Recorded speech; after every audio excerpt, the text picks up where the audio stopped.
96 ഡിവൈനിലൊരു retreat കൂടാൻ പോകുമ്പോൾ എൻ്റെ രണ്ടാമത്തെ റിട്രീറ്റായിരുന്നു.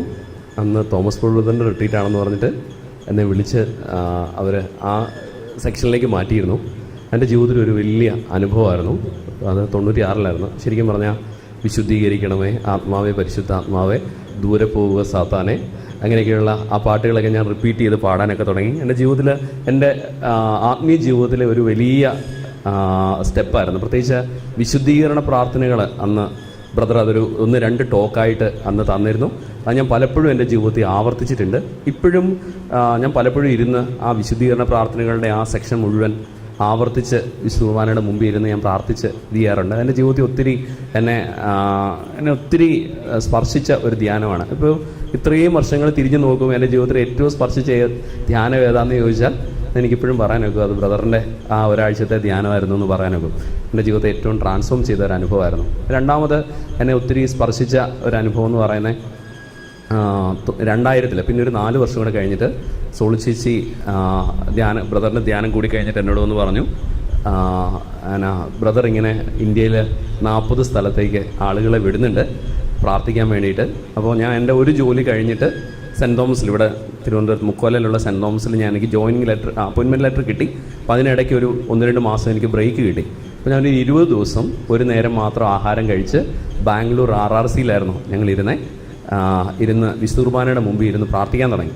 ഞാനൊരു അനിയും കുഞ്ഞെന്ന് പറഞ്ഞ എൻ്റെ ഒരു ഫ്രണ്ടുമായിരുന്നു. ഞങ്ങൾ രണ്ടുപേരും ഒരുമിച്ച് വേറെ ആൾക്കാരുണ്ടായിരുന്നു.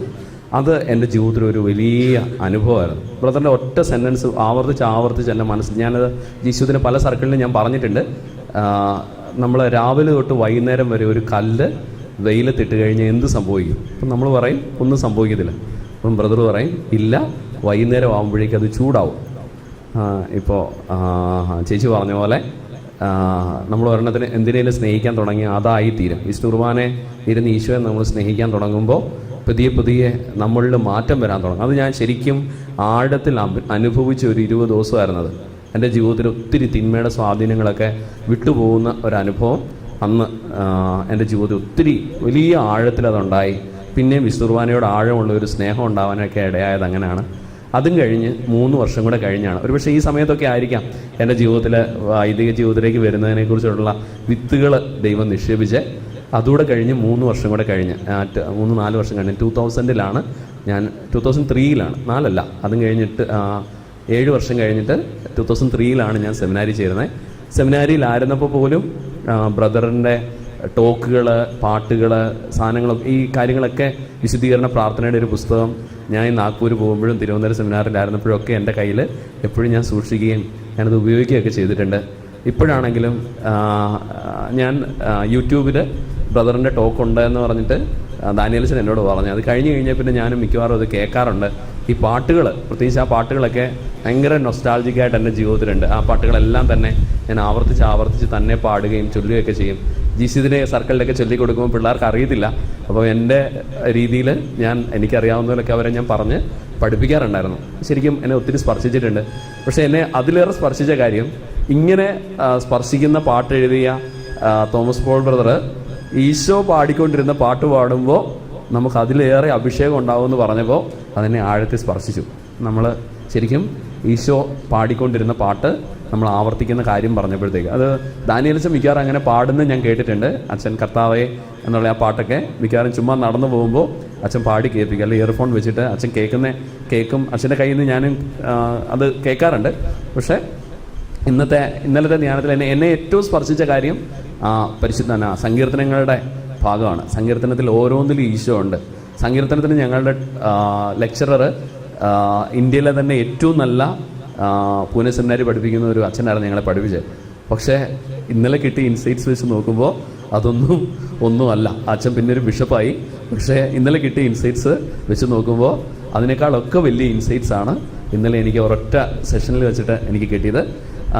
ഈശോ പറഞ്ഞു കഴിഞ്ഞാൽ, ഈശോ ഞാൻ എപ്പോഴും ഇങ്ങനെ പറയാറുണ്ട്, നമുക്ക് ഏത് വരമാണോ വരമുള്ളവരോട് ചേർന്നാണോ നമ്മൾ ആയിരിക്കുന്നത്, നമ്മൾ ഒരുമിച്ച് പ്രാർത്ഥിക്കുകയൊക്കെ ചെയ്യുന്നത്, ആ വരം നമ്മളിലേക്ക് പകരപ്പെടും. അപ്പോൾ നമ്മൾ തോമസ് ബ്രദറിൻ്റെ ഒരു റിട്രീറ്റ് കൂടുമ്പോൾ നമുക്ക് കിട്ടുന്നത് ജ്ഞാനത്തിൻ്റെ വരം നമ്മളിൽ ജ്വലിക്കാൻ തുടങ്ങും. അപ്പോൾ വളരെ സിമ്പിളായിട്ടുള്ള അതിൻ്റെ എവിഡൻസ് ഞാൻ പറയുന്ന ഇതാണ്. ഇന്ന് എൻ്റെ പള്ളിയിൽ പെരുന്നാളാണ്, വൈകിട്ട് അതിൻ്റെ പെരുന്നാൾ കുർബാനയാണ്. ഇതിനിടയ്ക്ക് എൻ്റെ പള്ളിയിൽ ഞാൻ രാവിലെ പോയി കുർബാന ചൊല്ലിയിട്ട് തിരിച്ചു വരിക.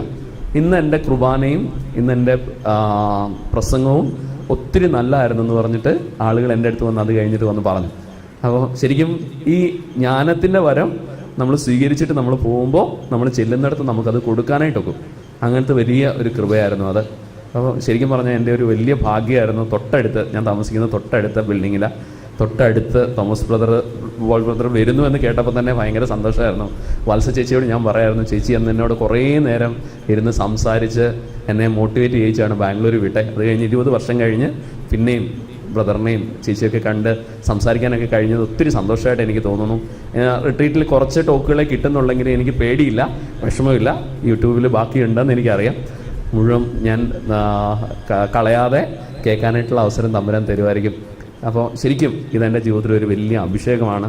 ബ്രദറിലൂടെ പ്രകടമാവുന്ന ദൈവത്തിൻ്റെ ജ്ഞാനം എന്ന് വെച്ചാൽ വചനത്തിൻ്റെ ആഴങ്ങളിലേക്ക് പോകാനായിട്ടുള്ള, നമ്മളെല്ലാം പരിചിതമായിട്ടുള്ള വചന, പക്ഷേ ബ്രദർ അത് പങ്കുവയ്ക്കുമ്പോൾ അതിൻ്റെ ആഴത്തിലേക്ക് ഇറങ്ങി ചെല്ലാനായിട്ടുള്ള ഒരു കൃപ തമ്പുരാൻ നമുക്ക് തരുന്നുണ്ട്. അത് അഭിഷേകമാണ്. പിന്നെ തമ്പുരാന് ബ്രദർ കൊടുത്ത ഒരു വില, ഞാൻ അന്നത്തെ റിട്രീറ്റിൽ ബ്രദറിൻ്റെ സാക്ഷിയൊക്കെ പറഞ്ഞിരുന്നു. ബ്രദറിൻ്റെ പപ്പ അന്ന് വന്ന് ഷെയർ ചെയ്തിരുന്നു. അതൊക്കെ ഞങ്ങൾ ഇപ്പോഴും ഓർക്കുന്നുണ്ട്. അപ്പോൾ ബ്രദർ കൊടുത്ത വിലയ്ക്ക് തമ്പുരാൻ 100 ഇരട്ടി പ്രതിഫലം തന്നു. അപ്പം നമ്മൾ ആര് ഈശോയ്ക്ക് വേണ്ടി ബ്ലൈൻഡായിട്ട് വില കൊടുക്കുന്നോ അപ്പോഴൊക്കെ നമ്മുടെ ജീവിതത്തിലൂടെ തമ്പുരാൻ തരാവുന്ന ഏറ്റവും വലിയ സ്ഥാനം അവൻ്റെ ജ്ഞാനവും അവൻ്റെ അഭിഷേകമൊക്കെ അത് നമുക്ക് നിറച്ച് തരും. ബാക്കിയൊക്കെ ഒരു ദിവസം നമ്മൾ ഗുഡ് ബൈ പറയേണ്ട, പക്ഷേ ഈ ജ്ഞാനവും ഈ കൃപകളും ഒക്കെ നിത്യതയോളം നമ്മളോടൊപ്പം ഉള്ളത്. അപ്പോൾ ഇന്നലെ അതുപോലെ സോള്, ബോഡി, സ്പിരിറ്റ് എന്നൊക്കെ പറഞ്ഞിട്ട് ഞങ്ങളുടെ സിസ്റ്റമാറ്റിക് തിയോളജിയുടെ ക്ലാസ്സിൽ ഒത്തിരി സമയമെടുത്ത് പറഞ്ഞ് പിന്നെയും കൺഫ്യൂഷൻ തോന്നുന്ന പല കാര്യങ്ങളും ഇന്നലെ വചനം പറഞ്ഞിട്ട് എൻ്റെ പരിശുദ്ധം ജീർണിക്കാൻ അനുവദിക്കുകയില്ല. ആ വചനം അങ്ങോട്ട് പറഞ്ഞിട്ട് തോമസ് ബ്രദർ പറയുമ്പോൾ കൂടുതൽ ക്ലിയർ ആവാനായിട്ട് തുടങ്ങി. അപ്പോൾ ദൈവത്തിൻ്റെ ആത്മാവ് പ്രവർത്തിക്കുമ്പോൾ നമുക്ക് തമ്പുരാനെ ഒത്തിരി നന്ദി പറയാം. ബ്രദറിനെ ഓർത്ത്, ആ കുടുംബത്തെ ഓർത്ത് ഈശോയ്ക്ക് ഒത്തിരി നന്ദി പറയുന്നു.